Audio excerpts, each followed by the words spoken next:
It is possible to explode your digital product sales if you are doing all the right things. What exactly should you be doing? In today's video, I'm covering the top 3 things, plus maybe a little bonus one, and you're gonna see exactly what you need to be doing in order to increase your shop sales. Hello and welcome, I'm Christina Scalera, and I help you to turn your services into passive selling digital download products sold through an online storefront. I call this d-commerce. If your sales are slow, first, let's look at whether your customers can trust you and whether they know if you're credible or not. It's such a simple step to make sure that you can increase your sales, but it's really important. And this is something that will keep on driving sales to your shop many, many years into the future once you have it set up. The top way to add credibility to your online store to enhance your sales is to add customer reviews.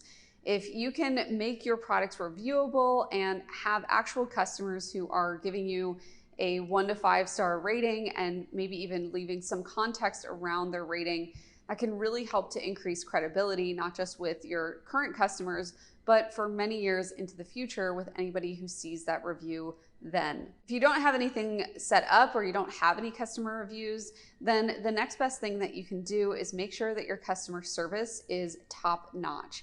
That means anticipating people's needs before they have them, automating as much as you can, and just generally making sure that people have a great A to Z experience with your online store. And finally, one way to add credibility and trustworthiness right off the bat, even with no sales yet, is to make sure that you have some sort of refund policy that's customer friendly.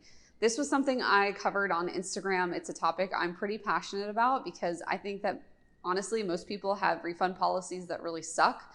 And that doesn't help you and it doesn't help your customers. So that's why I covered it in a reel recently, and it kind of went a little viral. People got really upset with me, but I'm really fine with the position that I took. I maintain that if you have no refund policy, you are doing yourself and your customers a huge disservice. Pretty sure in the reel I wasn't that tasteful when I said it, which is probably why I got so much backlash, but I'm really okay with backlash because it got people's attention and it got them to pay attention to their refund policy, which again is one of the fastest ways that you can show your customers that you really mean what you say and you are a credible store to shop from. Because this went so viral on Instagram, I'm wondering here if you guys are also for or against refund policies as a shop owner. Let me know down in the comments. Okay, so the second thing you can do is add some kind of urgency to your sales system. For example, twice a year, we do a semi-annual sale, once in the summer and once for Black Friday. And that is the lowest price that our shop ever has, the biggest discount that we ever offer throughout the year. In a little less than 10 days per calendar year, you have the chance to buy our products at the most deeply discounted rate. That means that we don't cheapen our brand by offering constant discounts. We're not like a Macy's or a Kohl's, and that would just be a lot of extra work for not much of a payoff. However, for up to 10 days, people are getting the best possible price on our products, and that makes them really excited and happy. And because it's such a limited time frame, they're making sure that they buy within that window because they want to get that best price. Running a sale on an occasional basis is a great way to add this urgency to your shop sales and to enhance how many sales you're getting every single day. Not just because during the sale you're making more, which is the whole point of the sale, but also because of something called the ripple effect. So when you do a sale, obviously more people are seeing your products, buying from you, talking about you, telling their friends about you, and that continues not just during the sale, but immediately after it. So for a couple days or even weeks after your promo event, your sale, you're going to enjoy increased traffic to your store, maybe even more sales. We've actually noticed that after our semi-annual sales, our sales stay pretty strong for the next few days. And I think it's just all the pent up traffic and people that are noticing us. It's always a little bit weird to me because we just gave them, 40% off of templates, for example. And then we continue to see them buying from our store for many, many days after at full price. So I don't know, I don't really get it, but I'm not gonna complain. The bottom line is anywhere you can introduce urgency to your shop, you're going to see more sales. The third thing you can do that easily and quickly reverses a slow sales week is to enhance your product description pages with better images.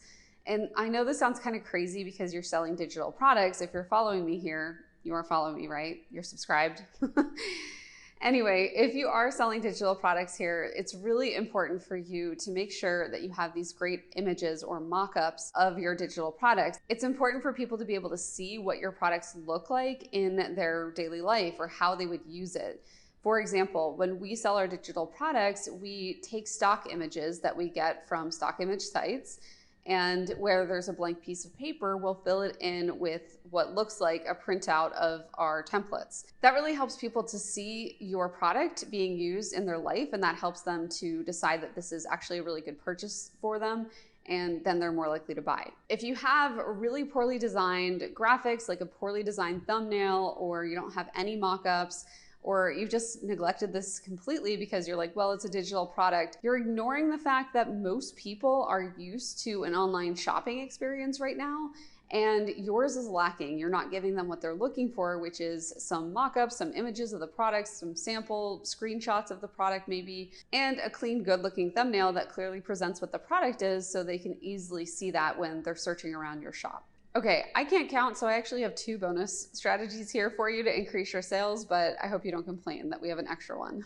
Strategy number 4 is to make sure that your checkout experience actually works and that it's pretty much flawless, because if people run into any kind of friction or problems here, they're just going to abandon their cart, they're going to abandon the sale, and then you're gonna have to recover them. I actually have a recent video I did where I covered your abandoned cart sequence, so we'll link that here. I know it sounds kind of funny, but actually the #1 problem I run into on clients' shops that, they're telling me their sales are slow is I start to poke around and I see that it's really hard to navigate to their cart or back to their cart, or once I leave their cart, I can't find it again. And so all of these things are going to kill the sale. If people can't find your cart, they're just not going to purchase from you. They're not going to hunt around and dig around for it. They probably are really excited about your products, but it's very rare that someone's that excited that they're going to overcome some kind of fundamental feature of your website that doesn't allow them to navigate back to their cart. A good way to make sure that your cart is still working for you is just to periodically check it, and you can create this as a weekly recurring task. You can hand it off to a VA if you're a bigger shop and you have some sort of virtual assistant that can help you, but basically someone in your store should be checking that the checkout experience is pretty flawless for your customers every single week. Okay, 5th and finally, you want to have some killer follow-up emails right after people purchase.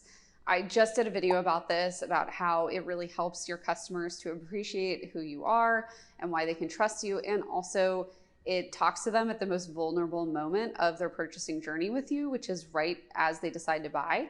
So if you have some emails that can go out post-purchase just to show them how to use your products and to remind them what they have access to, these can be really powerful to help people understand that you take your shop seriously and their experience seriously, and you want to make sure that they're satisfied. All of these things that we've talked about so far add up to happy customers, and happy customers are going to go out there and spread the word about your shop, which, if you're looking for more traffic, is the cheapest and easiest way to get more people interested in buying from you. Plus, there's a good chance that if someone has a good experience with you, they are going to continue to purchase from you over and over and over again. Even in my store, the contract shop, where we don't have products that you need to keep purchasing over and over again, like some of you might, we actually still have a really high returning customer rate. And we see about 14% of purchases every month come from customers who have previously bought from us, which is pretty good considering you don't need to keep buying from my shop. Like, once you have the product, you have the product.